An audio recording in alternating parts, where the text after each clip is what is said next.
starting a lesson for class 10 biology. Let's study the sense organs. Now this word sense organs, you all are learning about it, you all are aware of this word from when you all are little. But now we are going to study two main sense organs, the eyes and the ears. Today we'll start with the sense organs, we'll continue with the eyes and so on and so forth. Now let's see the sense organs. When we are using this word sense organs, we know all this, that we have our eyes, ears, nose, tongues, skin. These are all sense organs. And our senses, balance, hunger, thirst, pain. We feel hunger, we feel thirst, we feel pain, we have to maintain balance. So sense organs here and senses. Know these. You can classify between sense organs and senses. Now let's see how this happens, how this works. These are like our windows to the outer world. We know the outer world, we know our surroundings because of these organs here. What do? Sense organs, they enable us.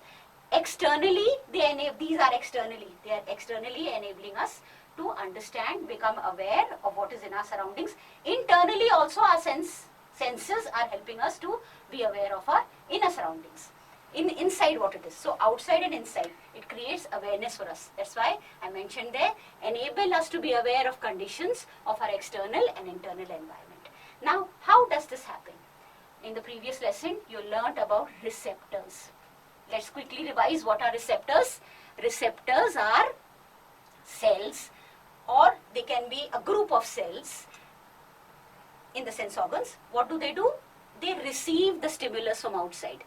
And then the nerve endings which are connected to those receptors inside the skin or inside the body, they carry it in the form of a motor nerve to the CNS. It is dealt with over there, and then our body is able to be aware of the conditions that are outside, and it knows what to do to protect itself or to deal with other senses like this.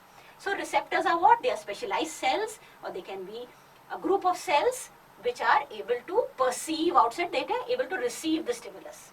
Now receptors, we can easily classify them into these types. Mechanoreceptors.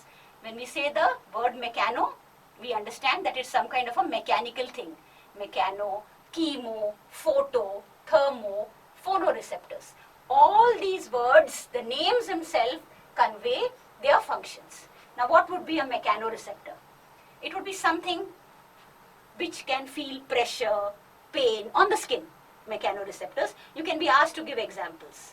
Then chemoreceptors. Chemo, our tongue, our nose. Our tongue is able to perceive taste because of the chemoreceptors. They taste the chemicals in food. We smell. Perfume is there. How we smell? The chemoreceptors in our nose will receive the smell. So chemo, some kind of a chemical thing is being received here.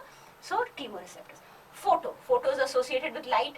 Now when I do the structure of the eye, you will see the retina of the eye. Over there we have cells like rods and cones. Those are photoreceptors of the retina. So they are receiving the stimulus of light. Then we have thermoreceptors. Changes in temperature. Something is hot, something is cold in our skin. We understand with this thermoreceptor. Then we come to phonoreceptors. Phono means something to do with hearing. So phonoreceptors of the ear. So we can hear because of this kind of a receptor. So you should know few examples of each one of them, and you must know. The names itself are self-descriptive. If you pay attention, you know names are describing them. Now let us come to the first sense organ that we are going to study, that is the eyes. Now what I have mentioned here on the board is just the where it is and what is its shape and other things, but something which we can see outwardly. Let us say what is the location of the eye. Where is the eye located? Everyone knows, in the sockets or in the orbits on the front side. Humans' eyes are in the front side. On the sockets or the orbits they are located. Why they are inside the orbit? Because when they are located inside the orbit protects them. Suppose something comes and hits the eye or the face, at least the eyes are inside the orbit. So they are, many times the eye doesn't get hurt because of this being located inside the orbit. Now what happens? Inside the socket, you can see, if you look at the whole eye, it will be like a ball, a spherical shape, and 6 muscles hold this ball in place. The muscles are attached to the socket inside the orbits, they are attached and they hold the ball in place. Little movement it allows of the eye. Then let's come to the eyelids. Outwardly you can see the eyelids. They are used to cut off the light when we are sleeping, our eyes are closed. When our when there's bright sunlight or something coming towards us to hurt the eye, eyelids, they protect the eye, they cover the eye, and they cut off the light also. They are also, though there are other structures inside the eye which allow the entry of the light, but to an extent, like if we go out in the sun or something, or bright light or dim light, our eyelids adjust it a bit. They open wide and they close. So eyelids have a role there. Then we have eyelashes. They are turned outwardly. Eyelashes' main function is to not allow any dust, dirt or germs to enter inside the eye. Eyebrows I have mentioned here, technically they are not a part of the eye. But if sweat is trickling down from our forehead, so it gets trapped in the eyebrows and the sweat doesn't enter the eye. Sometimes we are saying if the sun is at a certain angle, maybe they provide a little bit of shade also to the eye. So eyebrows also mainly protective in function. Let us study about the tear glands. These are special glands which help the eye to, it helps the eye to function in a proper way. It keeps the eye, it is associated with the functioning of the eye. Now let's see what happens here. Let us look at the diagram of this diagram I have put here. This place here is the lacrimal gland.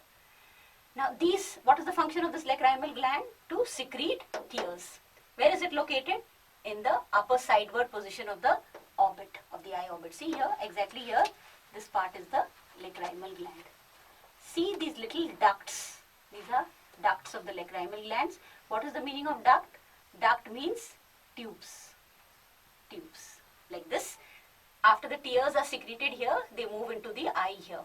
The movement of the eyelids up and down, it spreads the tears and it lubricates the surface of the eye. Now here is the nose. You can see here is another structure. This structure, it is called the lacrimal sac. This lacrimal sac is here. It's connected. The tears come through this way. And here is the nasolacrimal duct. Now what happens? Sometime when drops are put under the eye drops and all we put, what happens? It comes through the lacrimal duct. So sometimes we can feel it in our nose. We feel the eye drops have been put in the eye, but we can feel them in the nose. We can feel them in our throat. How is it happening? Because it's coming here it's passing through the lacrimal duct and coming here to the nasolacrimal duct here. Now, what does this tear gland do? I said it secretes tears. How the tears are spread? By the upward and downward movement of the eyelids, which keep the eye lubricated and helps the eyelid, there is no friction. So because of this lubrication. Now the tears, besides that they have another important function, they keep the eye clean. The moment some dust particle or germ enters the eye, immediately we start shedding tears. How does this happen? Because of these tears, they wash the eye. They wash out anything that enters the eye. Then another important function of the tear glands is, it contains an enzyme called lysozyme. See here, I mentioned the word lysozyme. This can be asked for your exams also. Name the enzyme contained in tears. So what kind of an enzyme it is? It is an antiseptic. What does it do? It kills the germs. So tears have two functions, keeping the eye clean, and it secretes this tears. It contains an enzyme called lysozyme which kills germs. Then emotions. Tears convey emotions. When we are happy, sometimes we also cry. So tears is not like always when we are sad they will come. Happy tears also are there. So they convey emotions. So this is how the tear glands work, and this is the function of the tears. Structure of the eyeball. Now if we look at the eyeball, I just now told you that it's a spherical ball-like structure. Why we have drawn it like this? Because this is a section of the eye. So if the eye is cut like this, you will be able to see the view inside like this. Now if we start with the structure of the eyeball, we should look at the outermost layer. This part is the outermost, makes the outermost layer. The part that I am drawing here for you. This is the outermost layer. If you practice, it's easy. You can practice it many times. You will get it how to draw it. Now this is the outermost layer. This layer of the eyeball, here I am drawing the outermost layer.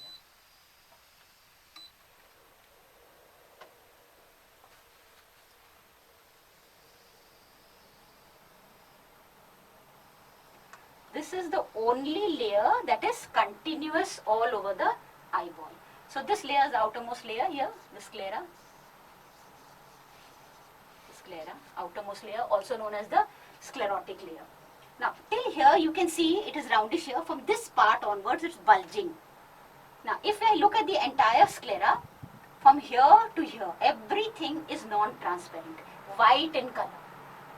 So here, that means 5/6 of it till here is about white, and 1/6 here is transparent. This transparent part is called the cornea. Why it is transparent? Because it has to allow light to go into the eye so that our vision will have the sense of vision. Now, outside the cornea is another layer like this kind of a layer. So this is the eyelid, and this layer is the conjunctiva. Conjunctiva, what it does? It is like a covering, a protection, and it goes in continuous like this through the eyelids. So we have, if you look at it from outward to inward, conjunctiva followed by cornea. And then we have the sclera layer, outermost layer, fibrous, white in color. Three important features. And because it's fibrous, it will be little tough. So it provides some protection to the eyeball. Now let us look at this part. Can you see here? Continuous layer here, conjunctiva. So light as it comes, it penetrates through the conjunctiva, very thin layer. Now somebody gets conjunctivitis, a disease called conjunctivitis, red. Eyes become red and itchy, and they become very sore. So what has happened? The conjunctiva has been affected. Now if you take notice of this cornea, whenever there is an eye transplantation, then what happens? This cornea is changed in that. This cornea is actually non-vascular. It is non-vascular. That means what? It doesn't have blood supply. Any organ which is not vascular will not, that means it doesn't have blood vessels, it doesn't have blood supply. So among all the other things that can be transplanted, the cornea is easier to transplant. So this is non-vascular, hence easy to transport.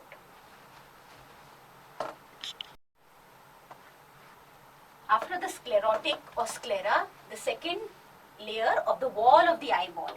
Here let us draw the second layer of the wall of the eyeball.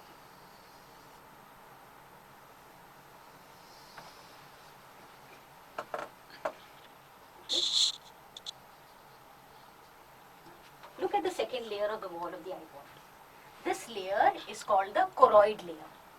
The main features of the choroid layer I have listed there. Look at this part in front. This is the iris. Now if we are looking at it from the side, that is why it is appearing flap-like. But when we look at it from front, it will be a circular disc like this. If you look at it from front like this, it will be something like this. The iris. So what is this? This is the iris. This is the pupil. So that is the front view. If you look at it from front, we'll see it in the form of a circle. So in front, if we are looking at it this way. Now, if you look at this layer is highly supplied with blood vessels. Lots of blood vessels. So because it has blood vessels, this entire layer, it provides nourishment. It is a nourishing layer of the eye. It provides nourishment to the eye. Now see what I'm drawing here. These are like dots, I'm showing it, but these are actually color pigments called melanin all over the choroid. Hence, if you look at the choroid, it will be a dark, very dark layer of the eye.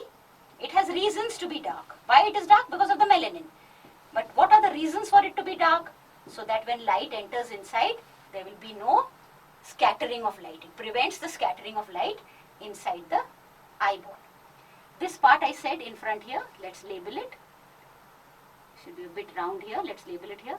This is the iris. Iris. Because the iris is like circular in front and you can see its flapwise here, there's left one opening here from here to here. See this opening here? This is the pupil of the eye. Pupil. So the opening in the middle of the eye is the pupil. Pupil is just an opening, it allows light to enter. This is the iris, which is forming a circular. Now what happens, because this layer is a colored layer, that's why it, whatever color a person has, black eyes, brown eyes, blue eyes, it is because of this iris. It is the colored layer. Behind the iris here, you can see there is a little bulge here. This is the ciliary. This is the ciliary body. What does this do? Ciliary body. The ciliary body, it has circular muscles. Now, if we look at here, further we move on. Here will be the lens. Exactly, this is the lens. Lens. So, lens. The lens is attached here with these muscles. You can see here, these muscles from the ciliary body. From this ciliary body, this is the ciliary body here. Here. Here. So, these lens, they hold the eye lens. So, these muscles, this is the ciliary body, these are the suspensory ligaments. Suspensory. What is their work? They are attached to the ciliary body here with the help of this suspensory ligament. The lens is attached here and it holds the lens here. Now, the ciliary body has circular muscles. So, it helps in altering the size of the lens. When sometimes the lens is required to be narrow, sometimes it is required to be broad. So, at that time the ciliary body, it helps to, with the help of these suspensory ligaments here, the ciliary body has circular muscles, so it helps to increase or decrease the size of the lens. So, here we have the lens. So, this, let us go through fast again through the sclera. Through sclera, the outermost layer, tough layer, white, choroid, colored. Choroid extends into the iris to form the iris in front. The opening in the middle is the pupil. Here is the ciliary body, which is also a part of the sclera. From the ciliary body, we have these suspensory ligaments holding the lens in place. Now, what is the lens? Again, biconvex, crystalline, transparent, and it is made up of lens cells. Now, those are lacking the nuclei. So, this is how the sclera holds the lens in place. So, the third and the innermost layer of the wall of the eyeball is the retina. Now, it is located here. I have drawn it here. It has a little. Now, this retina, it is light sensitive. It acts as a screen. It is light sensitive. Why it is light sensitive? Because it has these cells, the rods and the cones. These cells, as we go through the lesson, I'll teach you all their functions and everything in detail. So, here we have, this is the innermost layer, the retina. Here we have, let us name it, retina. Retina. Then,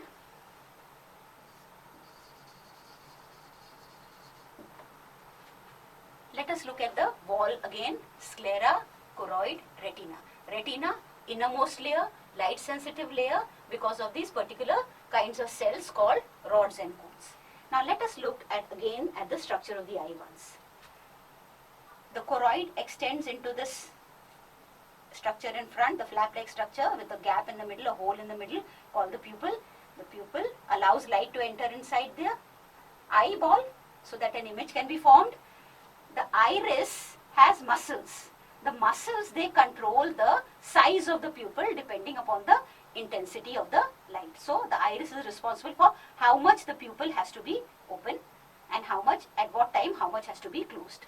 Hence, now if we look at the horizontal axis of the eye, exactly here, we have a place called it is called the yellow spot. This is the yellow spot, also known as macula lutea. Yellow spot or macula lutea. Now, what is so special about this spot? It is also known as the region of brightest vision. Why? Because many cells are concentrated. What cells? Rods and cones. More cones in this area. So, this is exactly in front of the horizontal axis of the eye. See, I have drawn it exactly in front.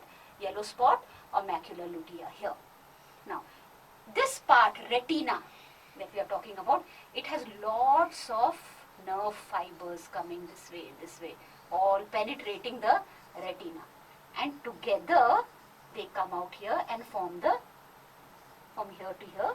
From here you can see they come out here, join here and form the optic nerve together. All these places from here.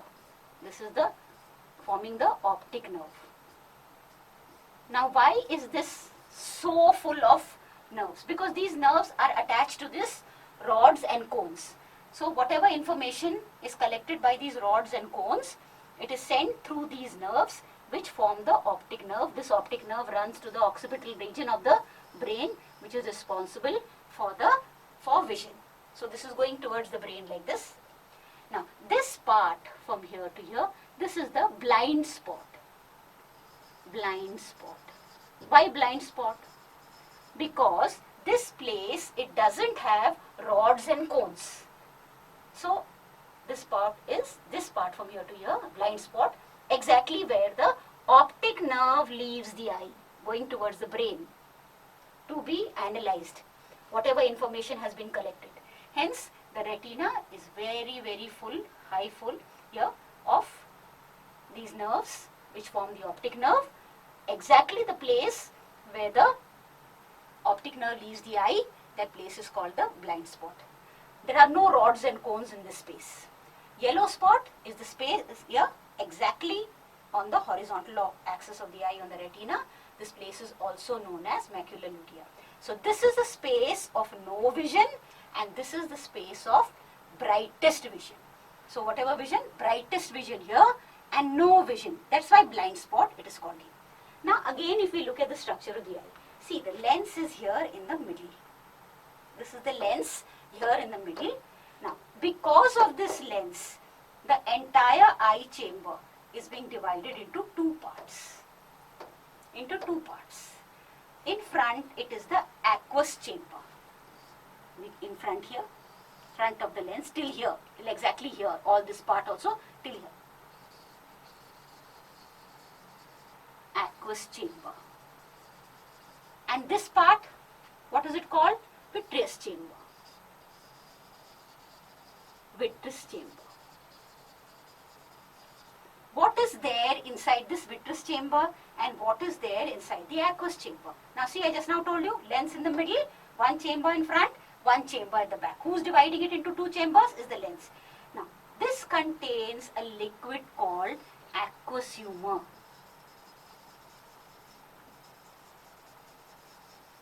And this part at the back behind the lens contains vitreous humor. What would be the difference between these two substances and what would be their function? Both play a role in refraction. Refraction means bending of light. When light moves from one medium to the other, it bends. So both have a role in refraction. Now, aqueous humor is contained here in the aqueous chamber. This aqueous humor is watery. It is not as dense as the vitreous humor. So this is jelly-like. And this part is more watery, it's always circulating, it's being secreted from here somewhere, from the ciliary body, and here it collects and it is continuously in motion. And here what happens, this is a jelly-like substance, it is a little more dense than aqueous humor. Now because it is a little more dense, it allows the shape of the eyeball to be maintained. So we must know which is the front chamber, the aqueous chamber, behind the lens is the vitreous chamber, and what are the contents that fill up the aqueous chamber and the vitreous chamber. Let us study the rods and cones.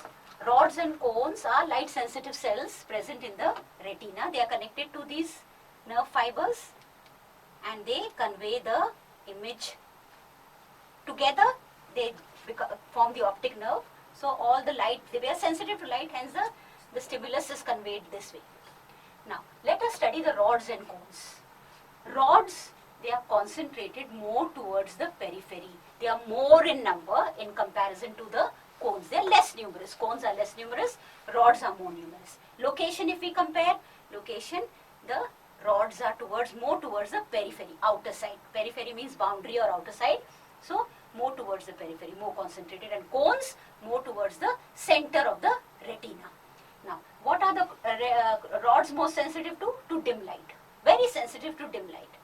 And the cones, what are they sensitive to? Very bright light. So both of them have their own specific roles. Cones more sensitive to bright light. That's why cones are more able to perceive colors. Hence, the cones are more sensitive to bright light. Now, only one type of rods are, only one type. Only one type. And what happens? So that they are sensitive to all wavelengths except red. Cones, there are three types. So they are sensitive to different wavelengths of light. That's why the color vision. There is a pigment rhodopsin. If you compare the question, you can be asked, what is the pigment present in the rods? So you have to say rhodopsin, also known as visual purple. Cones, what kind of pigment? What's the name of the pigment? Rhodopsin, and it is also known as visual violet. Now, rhodopsin and iodopsin together, these are important names to know so that you know which is contained in which cell. So rods, rhodopsin, and cones, iodopsin. Now, if we see this light sensitive pigment, rhodopsin, in the rods, it is very quickly, it gets regenerated. And rapid regeneration happens. And in cones, very slowly. Every time when you learn the working of the eye, you will learn how these work. So, slow regeneration. That's why it's very difficult, the rods to perceive flickering light. The rods perceive flickering light very quickly, whereas the cones, they perceive flickering light slowly because of their slow regeneration. Now, if we just say the shape of the rods, look at the shape of the rods. Towards one end, they are rod shaped. Cones, name itself suggests that they are cone shaped. Shape can also be asked. Difference between the rods and the cones on the basis of their shape, basis of number, basis of location, basis of their sensitivity, basis of their type, basis of the color pigment present in them, and the regeneration. So please draw a table like this and keep them in a comparative form so that when you are revising, you can quickly go back to their finer points. Let us compare the aqueous humor and the vitreous humor, or aqueous chamber and vitreous chamber, but the contents can be the same. You can use the same criteria here. Now see, what is the location of this chamber, aqueous chamber? So let's write the location of the aqueous chamber here and the vitreous chamber here. You in your notebook also, you can draw a comparative table like this so that at a glance, as you are studying, you are writing, you know what are the ways in which we can compare them, and it's easy to memorize also when we note it down like this. So location of the aqueous chamber, let's see where it is located in the front chamber. This part, right up till here, including this everywhere. So you can see here, between the lens and the cornea, see, between the lens and the cornea. Vitreous chamber, see, behind the lens, Now, just by looking at the diagram, we can understand, see how much more smaller this portion is and how much more larger this portion is. So if you are asked what is the difference based on the size, so the vitreous chamber is larger than the aqueous chamber. What is it filled with? This aqueous chamber, what is it filled with? What is the aqueous chamber filled with? What is it filled with? And what is the vitreous chamber filled with? The aqueous chamber is filled with a watery liquid. And what is the name of this liquid? It is called the aqueous humor. It's continuously in circulation. Then comes the vitreous chamber. What is inside the vitreous chamber? Jelly-like substance, transparent, thick fluid filling this, and the name is vitreous humor. What could be the function of this aqueous humor? What could be the function? Since it's in close contact with the front part of the eye, so it moisturizes this part. It makes it moist. Any physical injury coming this way towards the eye, towards the eyelids, so it is saving it, it's protecting it from any physical injury here in front. And what is the function of the vitreous chamber? Since it is jelly-like, what does it do? It keeps the shape of the eyeball intact. Then it protects what? Retina. Again, retina is one of the most important layers of the eye. Why? Because the screen on which the image is formed, where we perceive the vision, over there we will understand the vision. Of course, the brain analyzes what is collected by the retina. So the rods and cones are here, nerve endings are here, which form the optic nerve. So these need protection. So because this is a thick jelly-like substance here, it plays a very big role in protecting the retina and its nerve endings. Then we have refraction, of course, both are playing a role in refraction of light. Hence, we can compare them. Draw this in your notebook and compare them based on criteria.